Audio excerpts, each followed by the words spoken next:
Hi,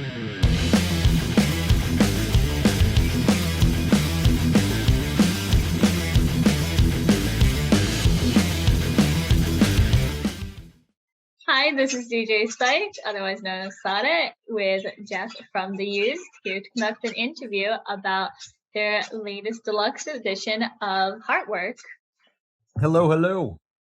How are you? How's everything? I'm good. I'm just living. We got done with the tour recently, and we made it through the entire tour, which is a miracle in 2021, right? Actually getting through an entire tour without it getting canceled.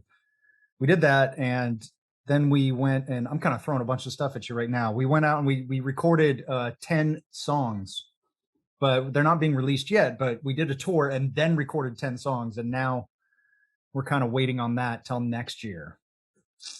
I mean, that's absolutely awesome. I'm so glad I got to hear that information. But yeah, the tour, I got to see it when you guys came to New Jersey. And fun thing, the last concert that I saw before the pandemic was actually The Used, right before you released Heartwork. And what was the difference between touring before the pandemic to how it was nowadays, with everything a little bit different?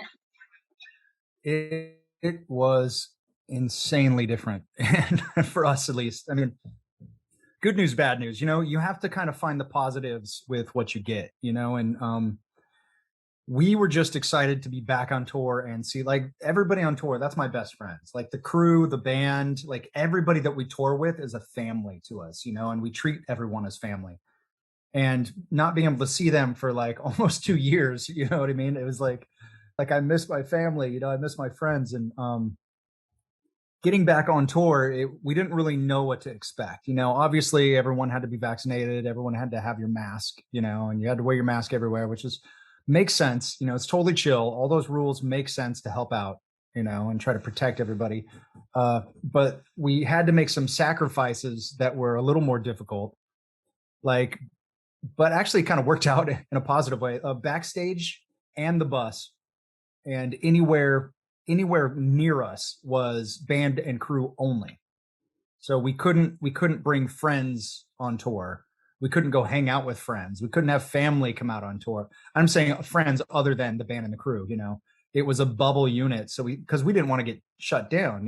Like it's really tricky touring nowadays, because if you get shut down, you're stuck with a lot of problems. I mean, debt too, because you can't pay for the rest of the tour. And not just money aside, you're letting down all those people that were excited to come out and see you. So we did what we could to make it happen, and it worked out. I mean, from when I saw you guys, everything was really cool. How was it like touring with Cokie? Oh, it was great. We toured with Coheed back in like 2002 or 2003 or something like that. And it's really cool because we've been around for over 20 years now. Like we started in 2000, it's like April or May of 2000 or something like that, right? And we've got to tour so many awesome people, so many cool bands, and so many not cool bands and not nice people. So when you have people that you meet on tour that you are like, wow, these people are so nice and they're so incredible and they're so down to earth, and then you see them again like 20 years later and they're still the same kind of person. That's how it was with Cokie. They're such nice people. And I mean, Claudio and Travis, you can't say enough nice stuff about those two dudes. Great. It's always good to hear when you're touring with someone and you guys get along, because that also shows when you bring out stage presence. So I'm glad that you guys had a good tour together. And like you said, you've been around since around 2000, and it's about to hit 2022, in which I believe your first album came out in 2002. So that's about to hit 20-year mark. How does it feel, that journey from when you guys started way back then to how it is now? Yeah, things have changed a lot. 20 years is a lot of change, not just in music, but in life and in general. I mean, there wasn't a Spotify, you know, and there wasn't like Apple Music. There was rumors about it though. I remember because we were at Warner Brothers from the beginning. Well, Reprise Records, but Reprise and Warner Brothers were pretty much the same thing. And we would, at least I would go and hang out with like the marketing guys sometimes and talk to them. They were always talking about like, this is like 2005 or something. They were like, yeah, everything's going subscription based. Like pretty soon there's going to be like these subscription services. And they were just trying to figure out how to get on that track because all the record labels were going downhill because music was all online for free everywhere, you know? And so they weren't making any money and they couldn't hold out, which means all the bands that were using them as like a bank were falling too because they were not really helping. You know, it was a crazy mess that was happening. And we got to watch that whole thing happen, you know, and new record deals started coming up where they were screwing the bands a little more. I don't know if I can say that. Sorry. Cut. Yeah, you're good. You're good. They were ruining the bands a little bit more than normal. And you know, it was really interesting to just see how things were then and how they are now. Now, I honestly don't know how bands are getting by. Like it's a really tough world. Maybe that's why you don't see a lot of like smaller bands kind of holding on as much as they used to, but it's definitely a brave new world. No, you're definitely right. With a lot of subscription based music coming out, you end up getting, sure, for the fans, definitely they enjoy it because you get to listen to so much more music at a time, but it's probably harder on the bands. How do you personally feel about how Spotify and Apple Music and subscription based services like that pay like pennies for the songs that you guys put out? And they don't even pay pennies. They it's so bad. Here's it's really difficult because there's two sides to it, and I try to see both sides. There's one part I don't like. Okay, so the bands make the music. The bands are the ones writing the songs and coming up with the music and touring with it, and you know that's them. You know what I mean? And they're putting it onto a service, and that service doesn't make any music. All it does is promote the band, and you can listen to it on that service. But it is a service that's paying the band, and if that didn't exist, the music wouldn't be out there, right? So I see their side, but I see the band side too, and the problem with the whole thing is greed, obviously. You know, like bands get paid 0.003 cents per song like streamed, you know, and so if you stream a song 100 times you get 3 pennies, you know, or something like that. Like that's ridiculous, you know. Like if somebody bought a record, it's a total different story, you know. But at the same time I get it because then you buy the record, you can listen to as many times as you want, you know, which is totally cool. But the thing I don't like about the whole setup that it is now, definitely the band should be getting paid more for sure. You know, that's a for sure. There's no reason. Here's the thing. There's no reason why the owner of Spotify should be one of the like a mega rich billionaire. Like that doesn't make sense when there's so many bands that are like starving and barely making it. You know, it should be maybe a scaled system. You know what I mean? Where Beyonce doesn't make as much money on Spotify as but they wouldn't, you know, obviously they wouldn't do it, but you I know. mean, I mean, I think you have a great point there. A lot of bands aren't making it as much as it used to be. I feel like in around 2000s, you could be a local band and you could probably profit a little bit more. And now it's like you almost always don't break even. It's tough, right? But you have the option. Here's the other good side of Spotify and Apple Music and Amazon Music, whatever, is that you have that option of anyone in the world can just listen to one of your songs. You know, and before you had to like search for it, you know, you had to like look online, or before that, you had to go to like record shops and hope they had it, you know. And so I get that they are a service and that makes sense. But I think they should be treating some of the bands better, you know, but I'm not the one to fix it. So we're stuck with it. Yeah, there's definitely good things and bad things about it, but the globalization is great to get your name out there and everything. So a lot of bands rely on merch, but I think from what I saw at least, the used had, if specifically Heartwork, had a lot of merch come out using artists, and I think that whole process must have been really nice. Can you give us more detail into that? Yeah. One other thing too is some bands don't get paid for merch either. That's another thing. They made a bad deal with the record company, and then the record company owns their merch as well, which is a whole nother crazy monster that I don't want to get into. But there are some difficulties with that. But as far as the use goes, yeah, we try to bring in artists. Like we have a bunch of friends that did art for us too, and a bunch of people we know. Some of them, I mean, I don't know if you've got or if you saw any of these. We did a little deck of tarot cards, right? Deck.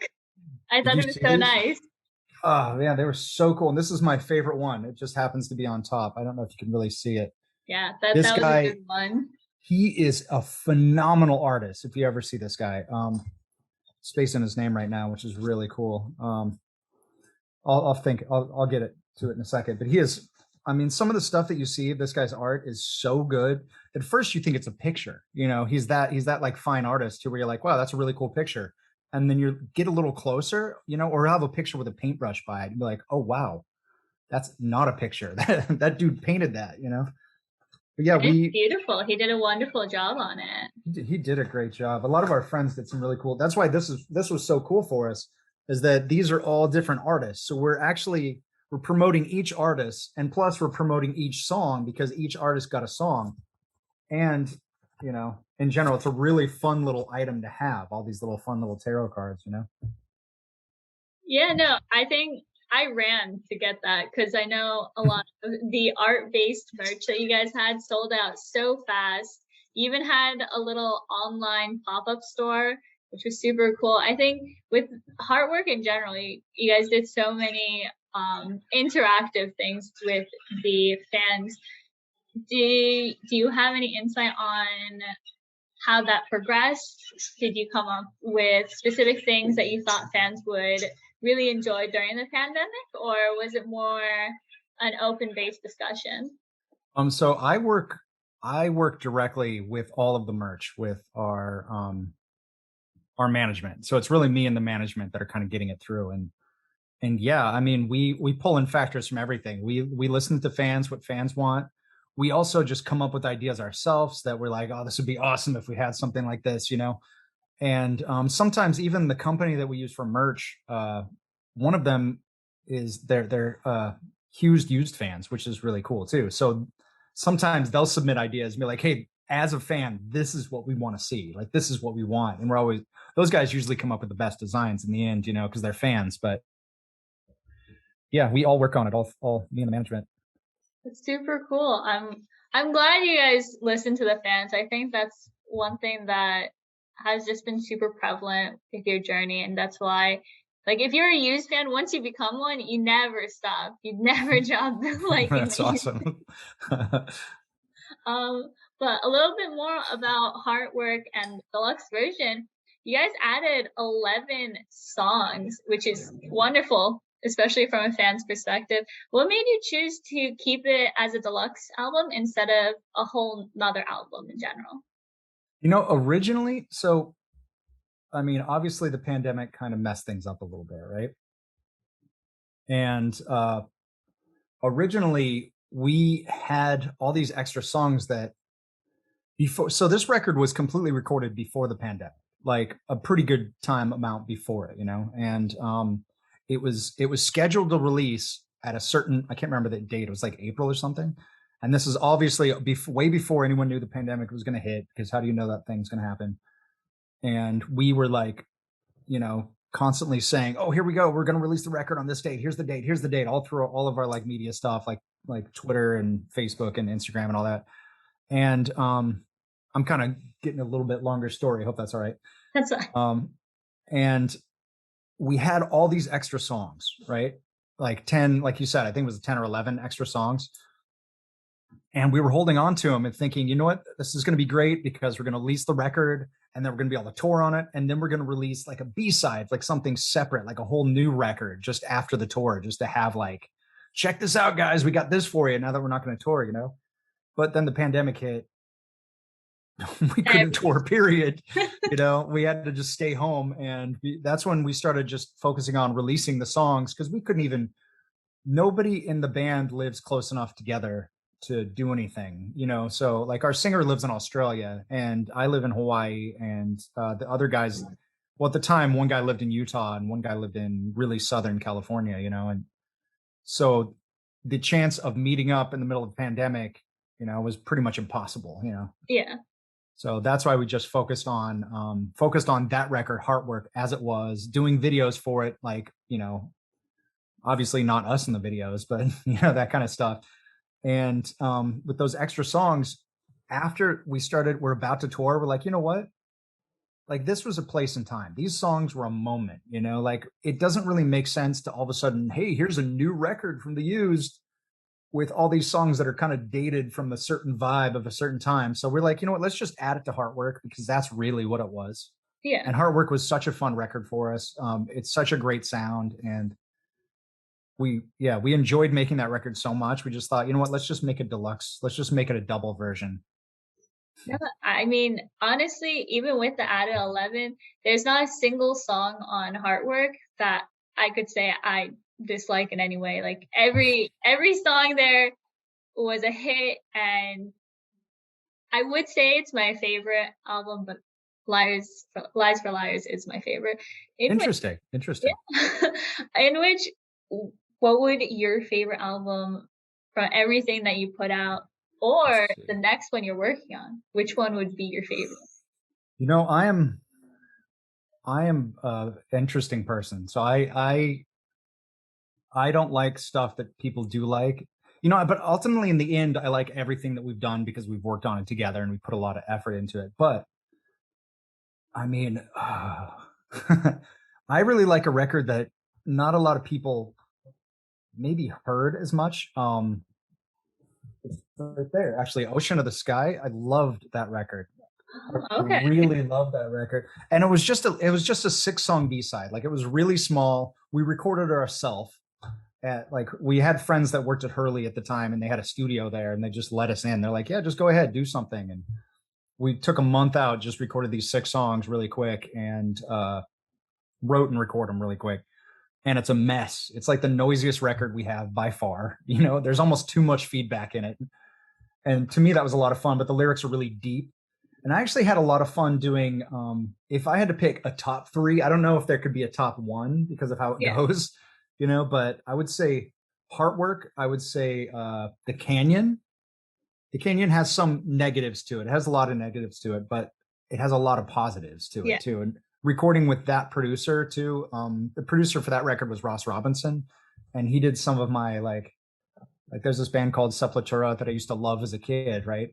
Great. And he did that. He did the Roots record, you know, the one with that's my favorite record of theirs by far. He did that record, and so for him to be able to do a record with us, for me, was like this is the coolest thing ever. Like, I remember I met him 20 years ago too, and I was like, oh, I know who you are, you know. It's so like for a me, fan meeting. I totally fanned out, you know, and then me and him became friends on that. I feel like, you know, like he was such a solid dude, and it was so much fun recording with him as a person, you know. And that record itself is really deep and has a lot of interesting tones to it. And those 3 would be my top favorites, you know. Like I said, Ocean of the Sky. You know, I had a lot of funs with the other ones too, just for different reasons. You know, I could get into details. They all had something totally different about it. I mean, obviously the first, I mean, am I going too far? Am I going too deep totally into this? Fine. The more you talk, it's better, because that's what the fans want. Each record, I mean, if you go back to the first, like, you can't really see it, but yeah, I see the bottom of it. The self-titled, the first self-titled, like, I was so scared, you know, like, and I'm a very, I'm an only child, you know, I've come out of my shell over the past 20 years. I've worked on coming out of my shell as much as I can, you know. Like 20 years ago, I couldn't do an interview like this and been okay. Like, you know, like that, I'm not good at talking in person. I'm not good at talking even over a computer. I'm not good at like talking, period, you know, but I've been working on that. Okay. Thank you.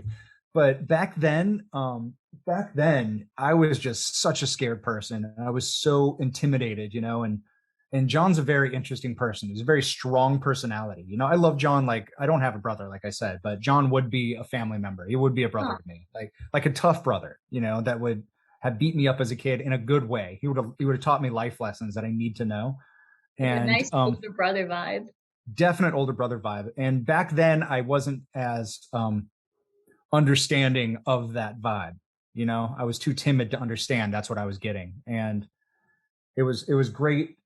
That experience alone was great. And then the next record, obviously, like Lies for Liars, or Love and Death. Sorry, Love and Death was a lot of fun because it was like we did a record already and we're kind of getting out there a little bit more, and we kind of knew what we're doing a little bit more, and we started like really touring, you know, and we had friends, and it was a little bit more exciting. And then the next ones, when things got a little different, that's when we switched up drummers. And also, if you look close, the cover of Lies for Liars, I know you said this is your favorite record. Yes. The cover, that's a real person.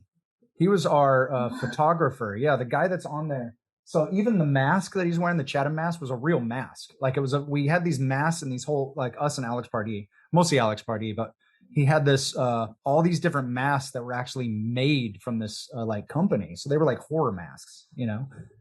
And, I know. I thought it was a drawing. A lot of people get that tattooed on them because I know it's pretty cool. We had a whole plan that was supposed to go like out past just being a record. It was supposed to go from the record art into actual videos and stuff like that. But we kind of had some label issues and things weren't working the way we wanted. That's when, you know, at the same time we were kind of going up as a band, but you know, music sales from records were kind of going this way. And so we were having, you know, record companies are kind of like banks, you know, they just loan you money and then they take it back with a lot of interest, you know? And so at that time, they weren't wanting to loan us enough to get what we wanted to get done, you know, with the videos and all these other, you know, so it was kind of complicated. That's why that whole Chatham thing, all you ever really saw was this, really, you know, when there was supposed to be like, I know Alex Pardee did a cartoon version. Mm-hmm.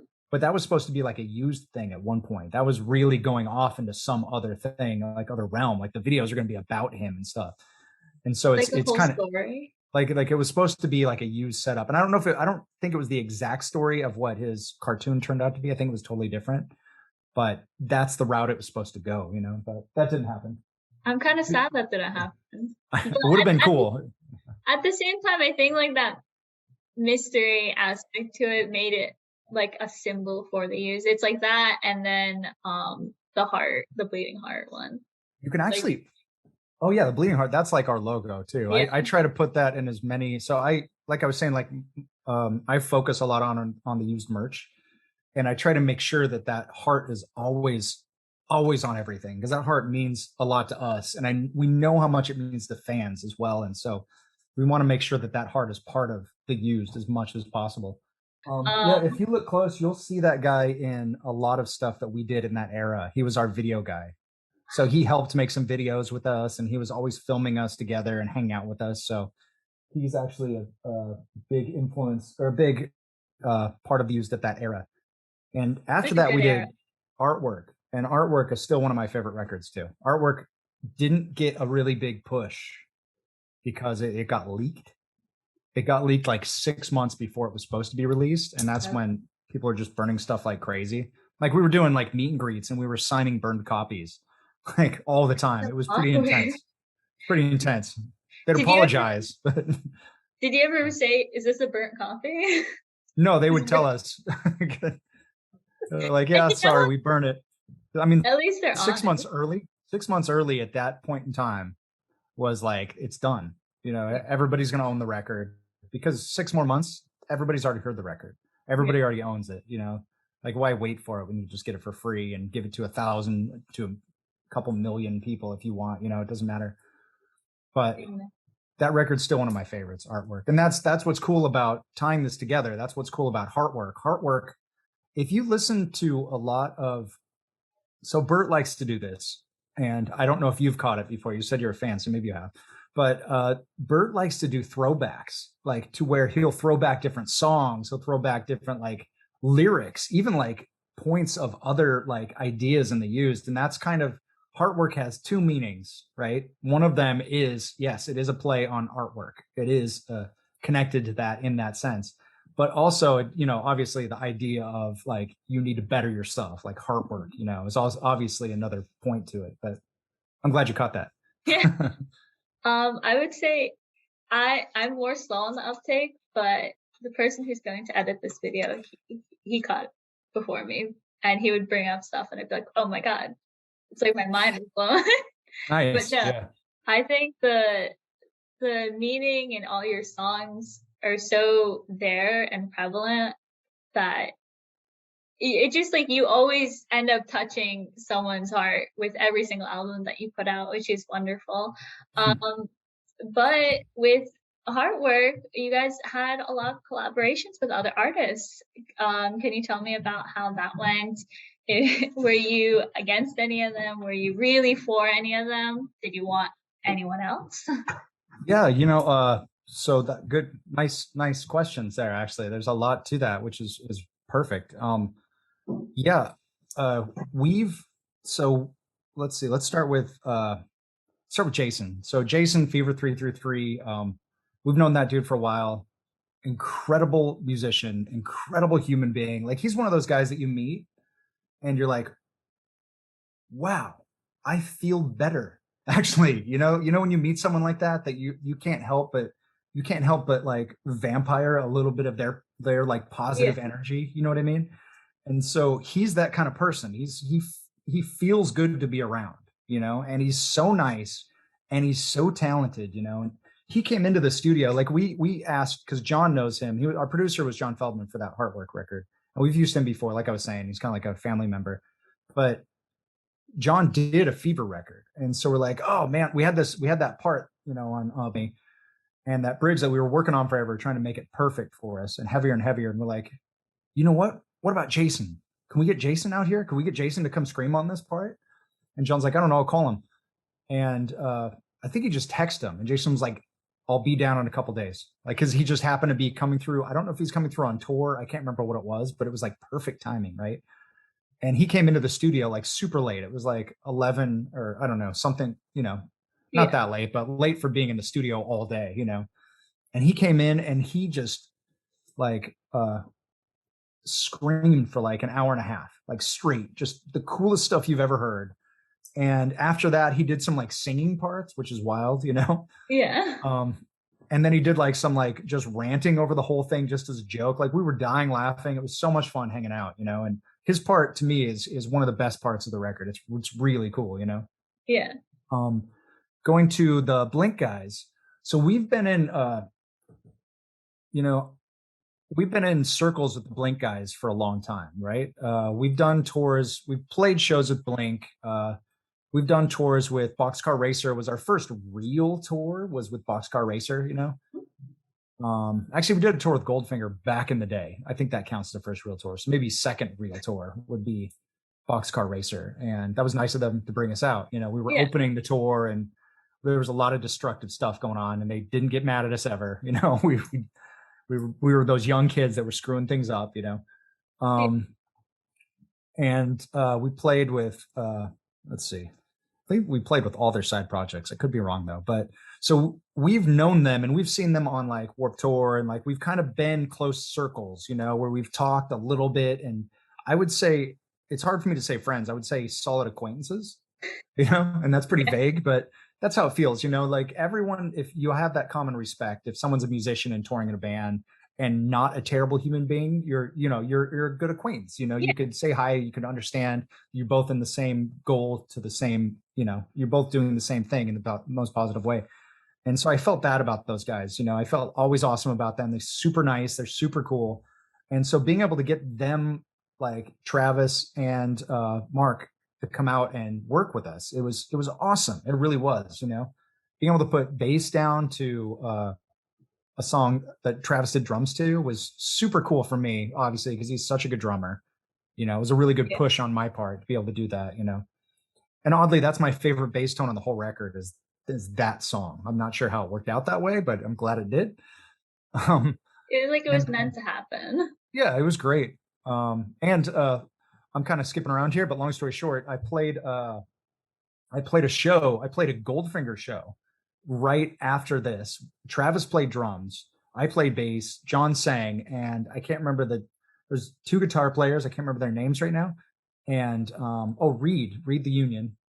was a guitar player, and I can't remember the horn. There was a horn player and a keyboard player. Anyway, we played this like vegan school, which was really cool. I'm vegan. I know Travis is vegan. I don't know if the other guys are, but it was really cool. We played a whole vegan school. There was this like party where they had a band play, and it was us, and it was super cool. John gave me. I'm telling you this for a reason because it's kind of funny. Yeah. So John gave me. He's like, okay, all you got to do. You want to play it with us? I was like, yeah, sure. He's like, okay, all you got to do is learn these 5 songs, and I had 2 days to learn 5 songs. Not a big deal, right? So that night I went home, went through the songs. I got them down. You know, I'm like, okay, I can play these. That's not a big deal. The next day, John's like, oh, well, can you play these 5 more? I was like, yeah, right. And so he gives me those couple more. I think it was 5 more. And so I started learning them that day, you know, at that time. And he's like, okay, we're going to practice tonight. So do you want to come meet up at this time and we'll practice? I was like, sure. Okay. So this is like the day before, right? We're going through a rehearsal. I get there. He forgot to tell me that they're in different tunings, right? So now I had to relearn the songs again that same day because I don't switch tunings on my bass. I keep it the same tuning. I just like change the, you know, the frets up or down or depending on how you play it. I just have to learn it that way. So I had to relearn the songs really quick. And then we got to the show to do a sound check. And then John told me, oh yeah, we don't play it that way. We play these songs a different version. There's a live version to all these songs. I was like, oh, you're kidding me. Like, so I gotta like, and I was starting to panic a little bit because we were about to play it. It wasn't like a huge show, you know what I mean? But I like, you know, I don't want to screw up, you know, I want to be as good as I can be at all times, you know? So I had to try to relearn those songs a little bit better, the live version of them, you know, as quick as I could because I didn't have much time. And then right before we go on, John's like, hey, do you know this other Goldfinger song? And I was like, yeah, I kind of know it. Yeah, I think I know it enough to play it. Right. And so I had to really quick again, you know what I mean? Like sit down with that song, be like, okay, I know this one. I know how to play it. Let's do it. Let's do it. Let's do it. Then we start playing the show. And I couldn't really hear myself because I wasn't really worried about it. I was like, you know, I can kind of follow Travis because he's next to me. But other than that, I couldn't really hear anybody else that well, you know, because there wasn't really monitors. It was really small, you know. And then we got to that new song John added, and I messed it up so bad. Like I forgot what I was doing in the middle of the song because it was that new that I mean, I relearned it again that day, and the song's really fast moving, you know. Because their old bass player Kelly is one of my favorite bass players. Like live, he's so talented of a guy. He really is. But so here I am, like one step behind, trying to catch up in my brain so I can play the song. I'm just like, quick, go, like, you know, where there's a break where I can like all of a sudden compress everything together and get back on track, you know. Yeah. And it took so long that John turned around and looked at me and he's like, "Are you okay?" I was like, "Yeah, bro, I'm fine." And I think Travis looked at me too. Everybody looked at me for a second there. I was the only one that made that mistake, you know, but I caught back on and everything was fine. It was really only one verse that happened, but it was long enough to where it was very noticeable. But those mistakes are important. You know, that's what you learn from those mistakes, you know. I think it's definitely important. You got to learn from your mistakes, but it's a great story to tell. I think that's the best part. You know, the what I've learned over the years, so no matter like what your ability is as a musician, I think the most important thing for touring as a band musician is you make a mistake, don't freak out. Because what all the practice for, what all the playing is for, you know your instrument, you know what you're doing. Freaking out is your enemy, you know, as long as you just stay calm and try to relax. That's what the practice is for, is getting back on track. You know, that's what shows that you're a pro at what you're doing, is being able to get back on track, being able to get back in the song, and not all of a sudden your whole show's over, you know, not just stopping the show and giving up. It's really interesting. No, definitely. I think I've never seen anyone mess up, but it could have also been like I've never noticed someone mess up. I bet you have. You just haven't heard it. I mess up a lot. Yeah, probably. I think I just it zoomed past me and I'd be like, yeah, that's amazing. It happened. Okay. Yeah, but no, it's really cool that you got to collaborate with all these artists. Oh yeah. I'm so sorry. I just cut you off. There's one more artist that I didn't mention. So long story. Okay, I'm ranting here a little bit. I hope that's all right. But Fine. the artist. So we had a song called "The Lottery." Amazing Right? song. Yeah. It's the heaviest song. I think it's the heaviest song we used. It might be. That bridge we worked on over and over again, thinking heavier, slower, heavier, slower. Like Bert was animate about it too, saying, "No, that's not good enough. We need to start it over. We need to make it heavier. Well, that's not good enough. We need to make it slower." Like we really worked on it. And originally, we had a different guy planned out for that part. And I'm saying this in the most positive way possible. I don't want to mention the guy's band. Yeah. You know, his band is awesome, though. That's all I want to say. So it was definitely of similar sound to what we were going for in that bridge. So it was very heavy stuff we were going for, you know.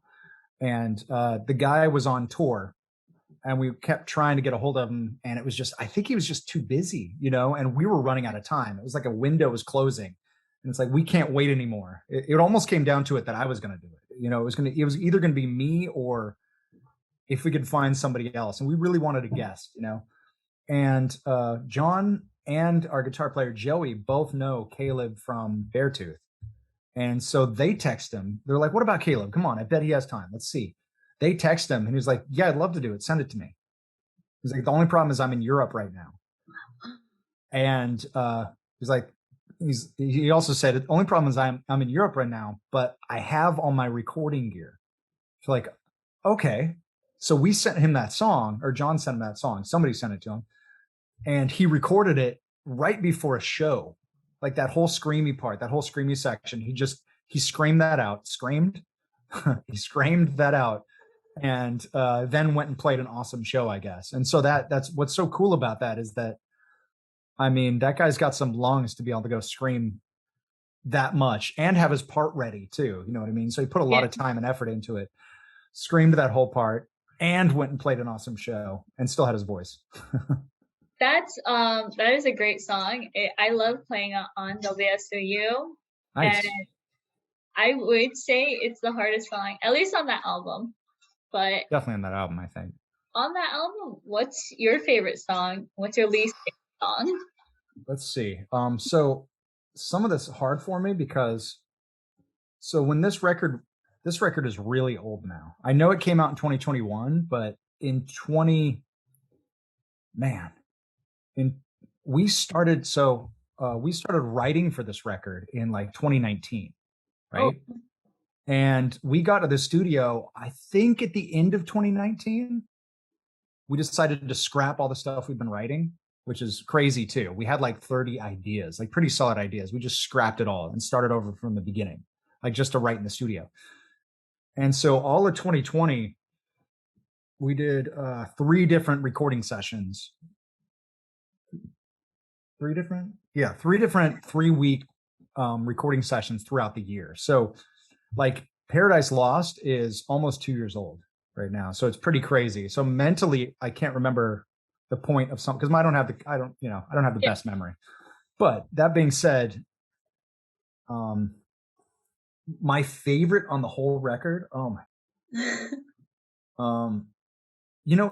each Blow Me is live. Blow Me is my favorite. It really is. Favorite too. Yeah, that one's good. I do like Paradise. No, sorry. Obviously Lottery is another one of my favorites. The Lighthouse I love a lot too, obviously too, because it's funky. Lighthouse was a lot of fun to record too. Oh man. Definitely hard. Name? So I don't know the new names because the B-sides Bert wrote all the names to while we were in quarantine. So I don't know what songs are what. Oh. You know what I mean? Are you allowed to say their old names? I'd be super interested. I think the old names are just like fill-in names. Man, Bert, they're all really good. Playing the Victim, I like.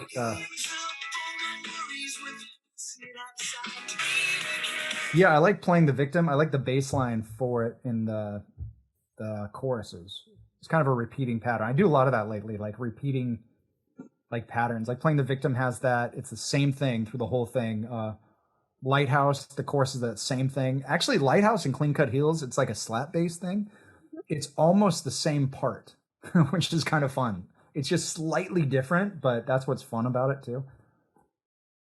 And live, we were going to play the Lighthouse, and I pretty much did a version of the Lighthouse that kind of is a mix between Clean Cut Hills and the Lighthouse, which is kind of fun.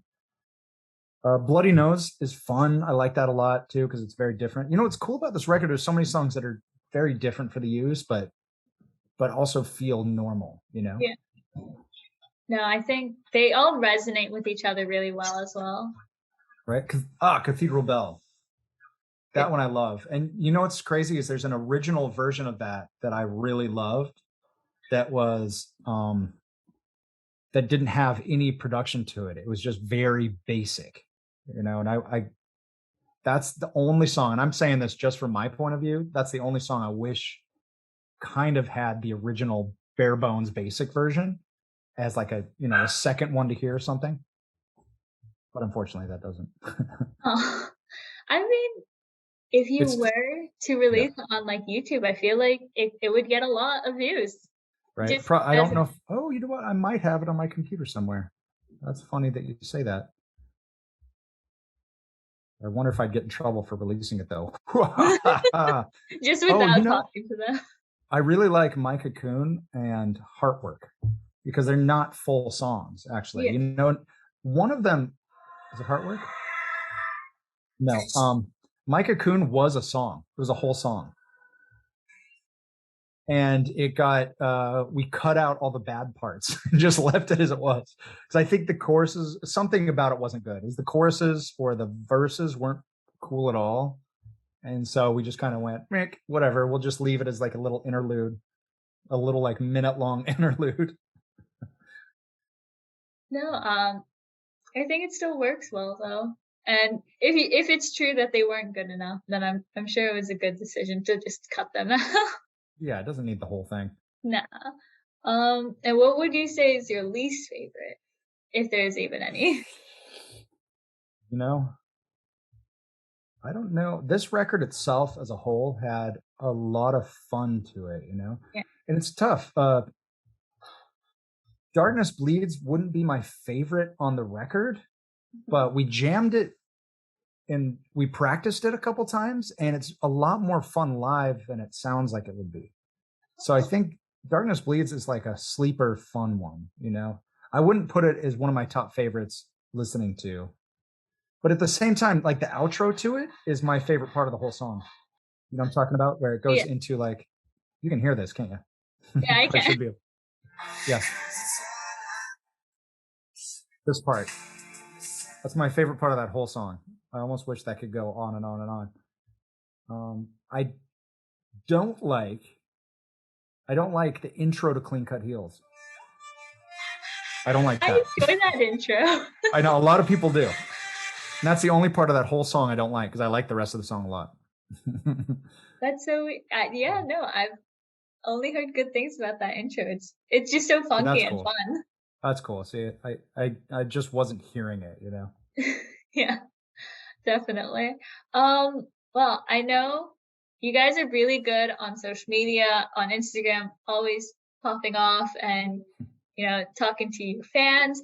A lot of artists nowadays kind of have this focus on TikTok and TikTok music, which is like songs that could like become a trend. How do you think the used would ever go into something like that?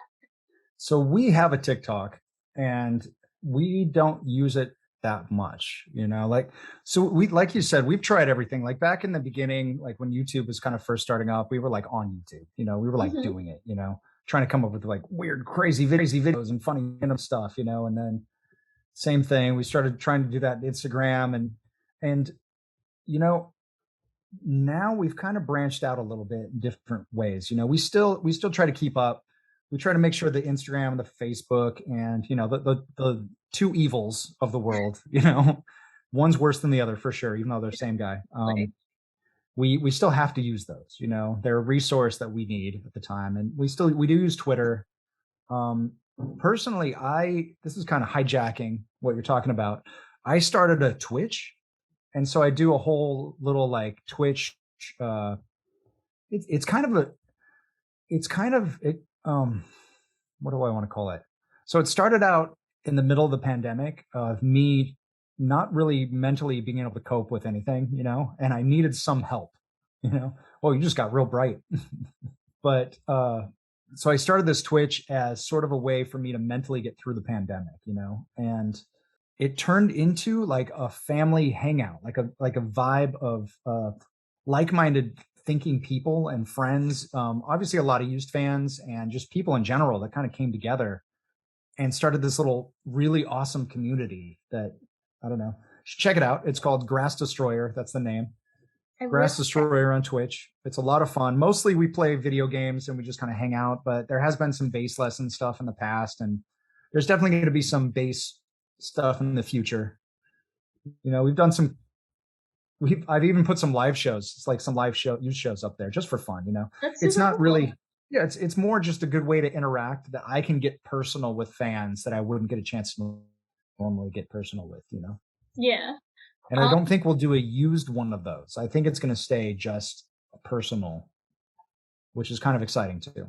Oh, yeah, I think it's good. And I mean, you're getting to talk to the fans and everything. And it's good that you have like a personal with like a mixture of the used in there. Yeah. But it's also nice that you're doing some bass lessons. I'm sure people really enjoy that part. Yeah, it's a lot of fun. It's really been a lot of fun. It's not like, obviously you could do that on TikTok, and we've never done that stuff on TikTok. We put up some TikTok videos. You should check it. Some of them are kind of funny. But it's not the same. It's hard to connect that way. Unless you're on tour, it's hard for us to keep the TikTok going solidly, Yeah, definitely. But I know since you brought up the bass, a little sidetrack funner question is if you had to switch your instrument with any of your band members, what would you go for? That's tough because I don't want to play guitar. I don't mean that against guitar players or guitar itself. I've never really been attracted to guitar, and Yeah. like I started with bass and I've always been on bass.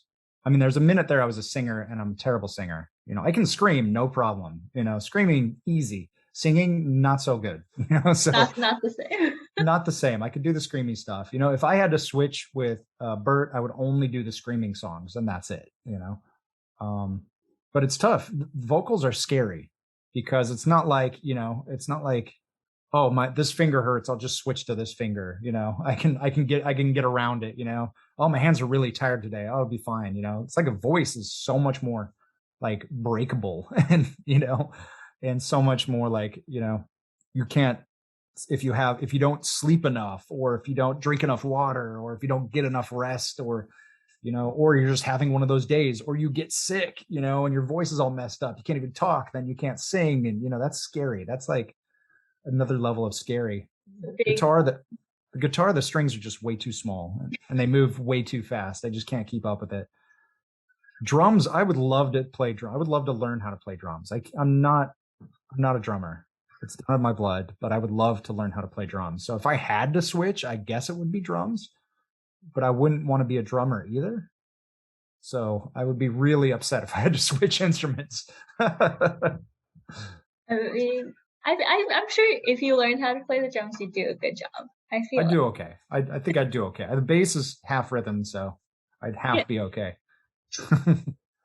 My final question, bringing it back to Heartwork with the deluxe songs, what would be the song that has the greatest meaning to you? Like when it was being written, you knew that this song was gonna just stand out from the rest for you. That's really tough because man, that's really tough. I'm so sorry. No, it's good tough. I would say Cathedral Bell hit me pretty hard. The original version, obviously, hit me pretty hard. Darkness Bleeds, the outro of it, again, hit me really hard because of listen to that swing. And the backup vocals are so spot on in this. You know, To Feel Something might be it though. That might be the one. And there's no bass on that song at all. So I picked the one song with no bass, right? But that one, the meaning behind it is pretty solid, you know. Yeah. It's what it means to you. Even if there's no bass, as long as the meaning's there, I think it's good. Okay. Yeah, that's up there for me. You know, me obviously is my favorite to play. But yeah, I love Me, by the way. That's my favorite song. It's a really fun one. I even the video was cool, I thought. Yeah, I drew something for it, and they used his Instagram. Actually reposted it, and nice. That was like the peak of my whole life. After That's that, awesome. Everything went downhill. But after, I was so happy. But yeah, it's my favorite song. So I'm glad you guys like to play it. And that song lyrically has nothing to do with guns. Yeah. Believe it or not. Yeah, I know. And that's kind of the play off of that song, is that it does have stuff to do with guns, but it really doesn't at all, which is fun too. So it's like a double meaning type of thing, where people think it's one thing and it's not. Totally. But yeah, thank you so much for this interview, and I'm very glad that we got to talk about the Heartwork album with the deluxe version, how it was the tour, and everything else. All your stories were great. I enjoyed listening to them at all times. Nice. I appreciate you. I really do. So this has been DJ Psych, otherwise known as Sonnet, with Jeph and the Youth. Thank you all for tuning in.